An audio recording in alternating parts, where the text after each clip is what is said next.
Hey there, I'm Sarita, and you're about to experience the modern approach to well-being, where you get to establish the best and most important relationship you will ever have, the one with yourself.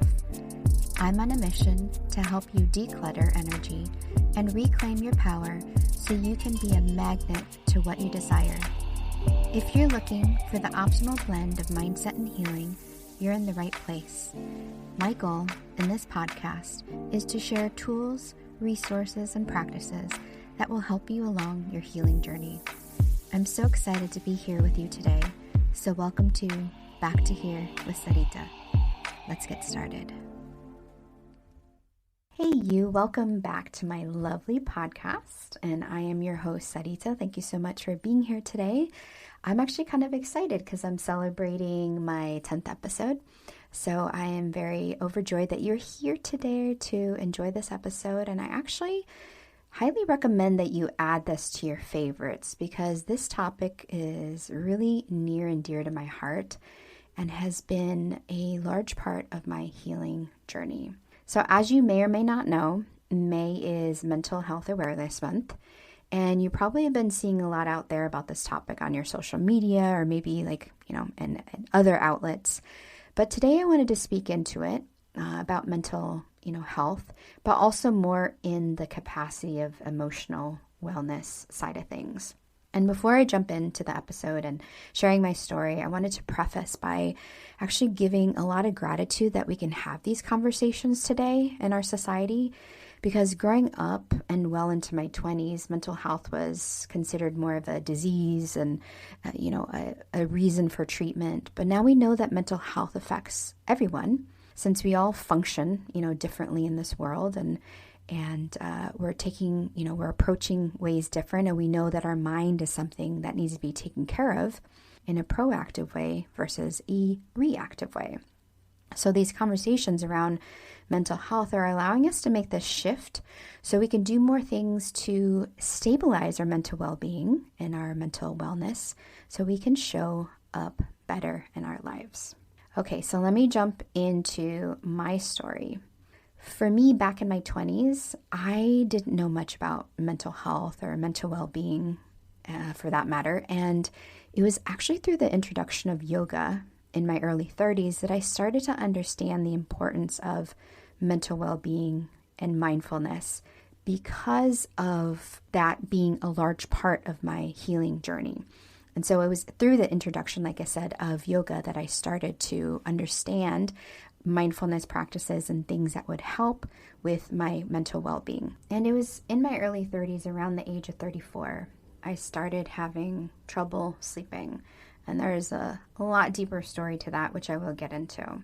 And I have this really clear memory of my first week of insomnia, and it hit me so hard. I have this memory of me being in the bathroom at work, running cool water onto my wrists in order to stay awake. And I would take the paper towels from the dispenser and get them wet underneath the sink or under the cold water. And I would dab my neck and let the cold water run down my back because it was the only way that I could keep myself awake. And for anybody that has suffered from insomnia, you understand the feeling of running on autopilot. You just have no capacity to know what's really going on around you. And the crazy part is I didn't realize that at that moment, that first week of insomnia when it hit me, that my insomnia problems would literally last me additional 5 years. 5 effing years of this horrible insomnia. And for me, insomnia was literally the destroyer of my life. And I will get into that momentarily.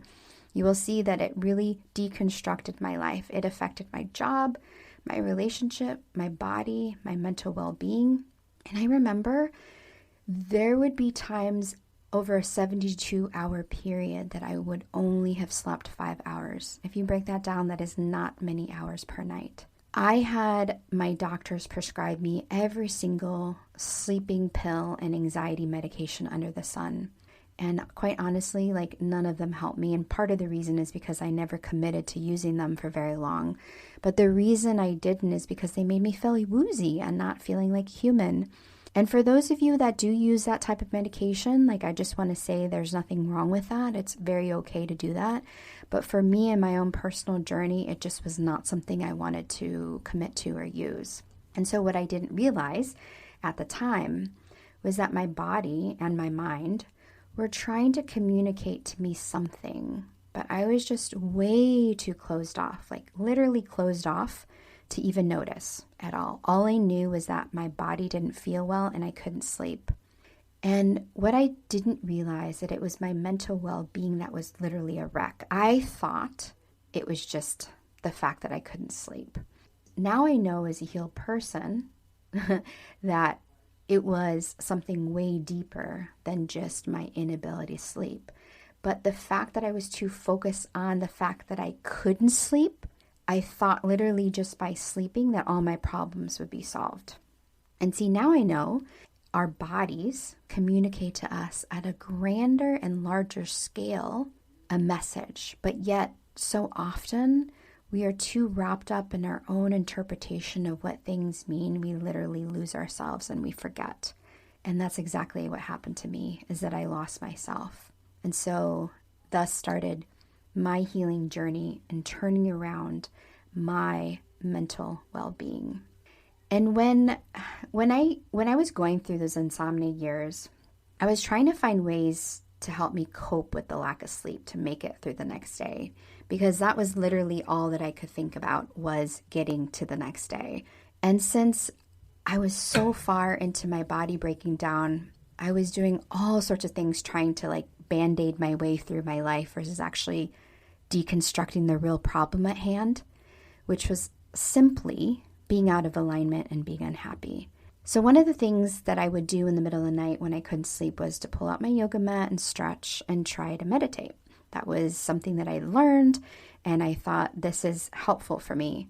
At the same time, it was also very challenging since my mind would race, and I would literally give myself more anxiety about the fact that I wasn't sleeping and how it would affect my day the next day.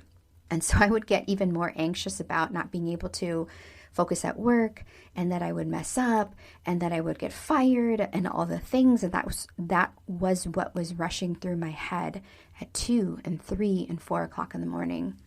And unfortunately, because what I know about the subconscious, unfortunately, I manifested a situation very close to that.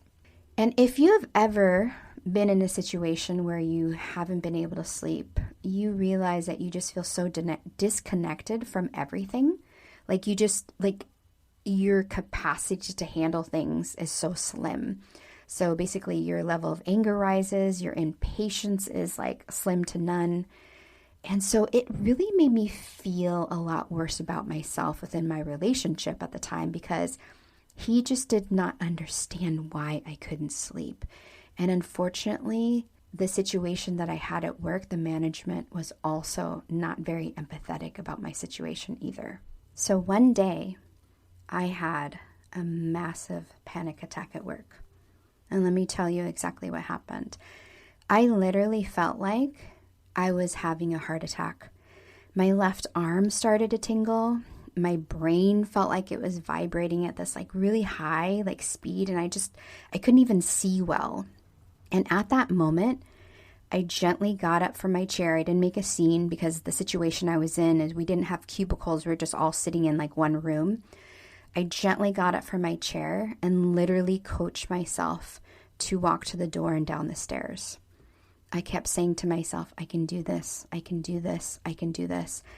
I finally made it downstairs and immediately called a lift. And luckily they had lifts at that time because that was about like maybe 5+ years ago. The lift took me to the hospital. And I literally felt like I was dying.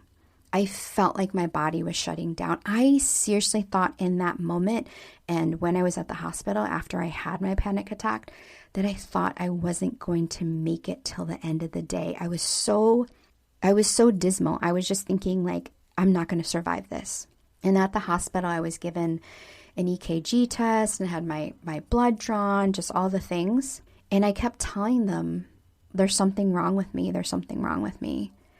And finally, the doctors came in and they just said, you know what, there's absolutely nothing wrong with you. It must have been a panic attack, an anxiety attack. Take some Xanax when you get here. When you get home, here's a prescription. And so I did just that. Went home later on in the day, took some Xanax, and woke up not feeling like myself. And I was feeling so distraught. And at that moment, after I woke up, I thought, there's something that needs to change here. Something's got to give. I can't keep going on like this. I can't have this problem dictate my life. And so it wasn't that many days later, I was talking to a therapist and took some time off work to recover and kind of regather myself mentally. And as I'm telling you this story, I'm just looking back, at these memories and kind of reflecting on these memories. My heart literally breaks for the woman who thought she had to keep putting herself through this turmoil. My heart goes out to her that she thought that it was just a sleeping problem that she needed to fix, and that it was only that and everything else would be resolved if she could just sleep. In reality, I know now that it was a way, way deeper issue than just my inability to sleep, and that my body was sharing with me wisdom, but I chose not to listen. Now, as a more healed woman, I know to tap inwards and listen to my body as a first recourse and not as a last resort. When I started taking care of my mental health, things started to shift a little bit. But unfortunately, I made a mistake. I didn't opt to work with a therapist for very long because I had it in my head that I could, quote unquote, figure it out myself. I had this problem with accepting help. I had this problem with accepting that I needed to figure out all the answers myself. And worse, I had this problem that I thought that there was something really wrong with me, that they would discover that there was something really wrong with me. And so I took it upon myself to continue my own practices of yoga and meditation, eating well, essential oils. But unfortunately, that only got me so far. Don't get me wrong, that stuff is great, but I wasn't doing the deeper level work that allowed me to unpack all the mess inside that was really causing me to show up in this broken way. And looking back, I was using those practices of eating well, yoga, meditation, all the things, just as like a band-aid to help me. And there's nothing wrong with using those modalities, but I realized that there was something way, way deeper that was causing these problems. But again, I didn't know what it was. So it was not until like around 2019, I believe, when my little dog of 17 years passed away, that I realized that I had to do something about my mental state. I just was living in this reality that just was not what I wanted. So after taking some time off work to grieve, I decided that the career I had chosen, that I had been doing for about 16 years, was draining me so much, was not lighting me up. And I also knew that I was cut out to be doing something way different along the lines of entrepreneurship. I decided I was going to quit. And I did just that. And the funny thing, though, is that that was just the beginning of the deconstruction of my life. I didn't realize that I was stepping in literally into the most transformational chapter of my life. So in reflecting on my insomnia years, there's some things that I wish that I had personally known that I know now that would have helped me with my mental health. And I want to share with you those right now.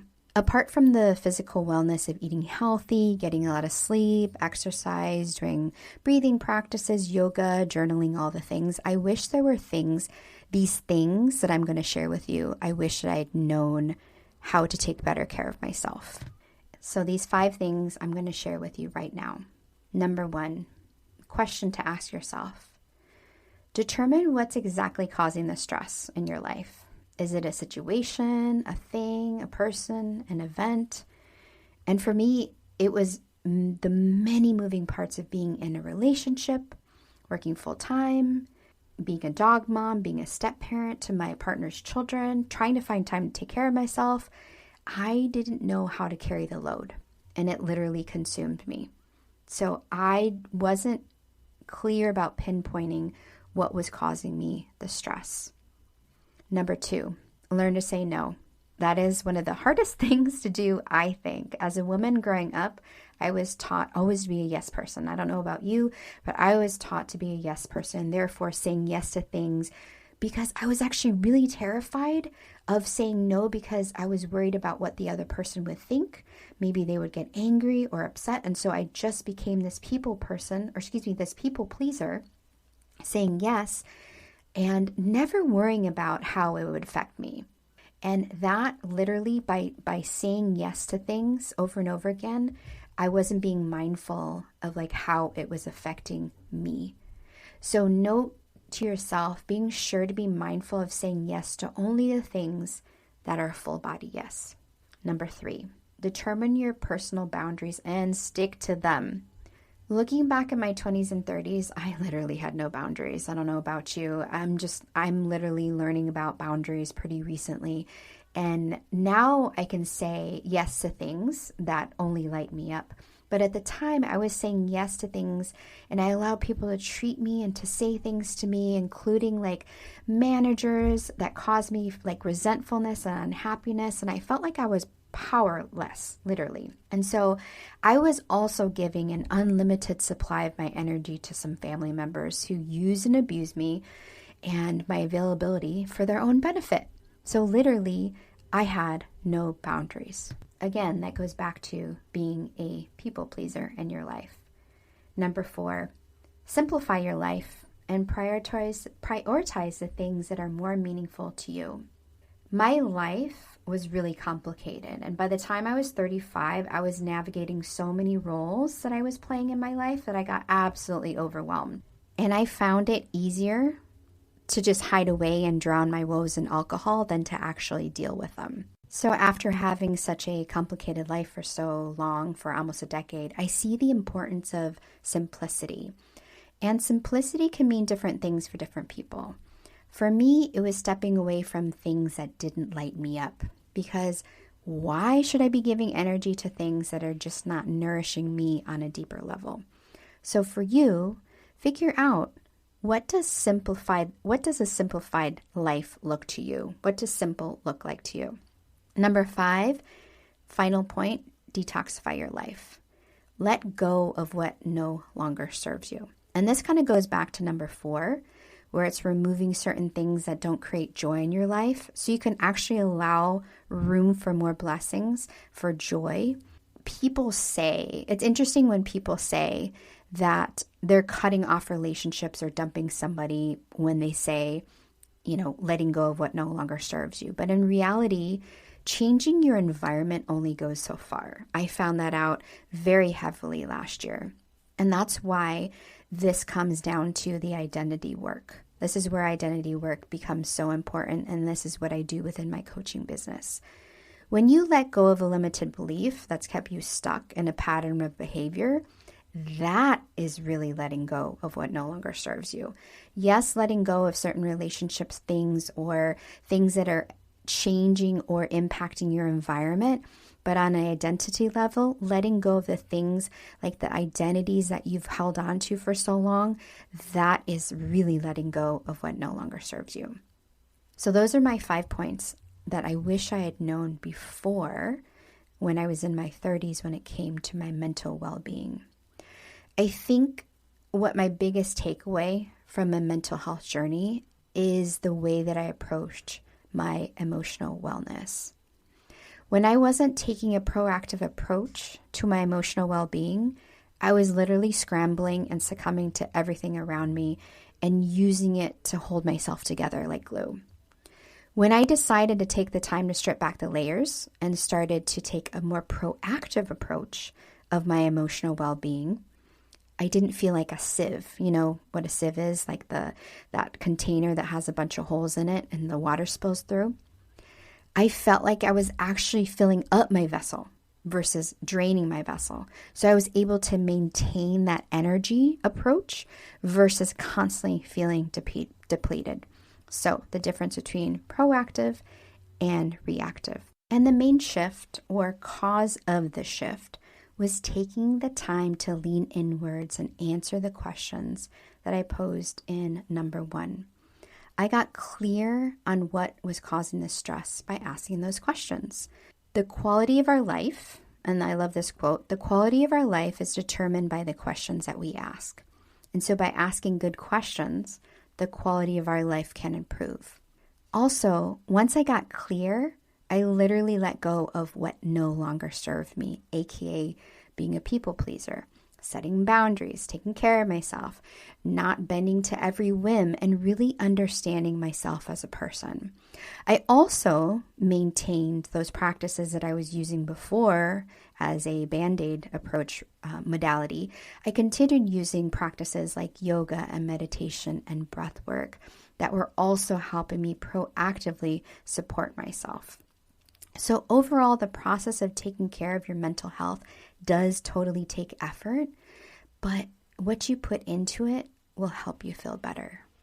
I really hope this episode has helped you and been helpful for you around the topic of emotional wellness and shed some light on mental health.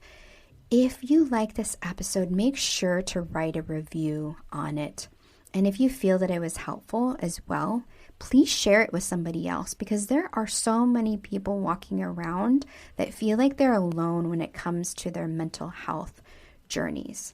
We are all in this together. We are all navigating the same world through different lenses, of course, but we all come together when it comes to taking care of ourselves and allowing ourselves to heal. So make sure to share this with a friend. Like most of my episodes, I try to keep them short and sweet so they're not overwhelming to the listener. Take care, love, and I really want you to take care of your mind and body. You will be so much happier because of it. We will see you next time on another episode of Back to Here with Sarita. And in the meantime, keep being the amazing you that you are. Hey, love. Thank you so much for tuning in to today's episode. If you adored what you heard, it would mean the world to me if you took a moment to leave a review on the platform you are listening to this episode on. By doing this, you are helping my mission to impact other women with their healing journeys. If you aren't already following me on social media, make sure to connect with me at Sarita Wellness to get your weekly dose of inspiration. I can't wait to be with you in the next episode, but in the meantime, keep being the amazing you that you are.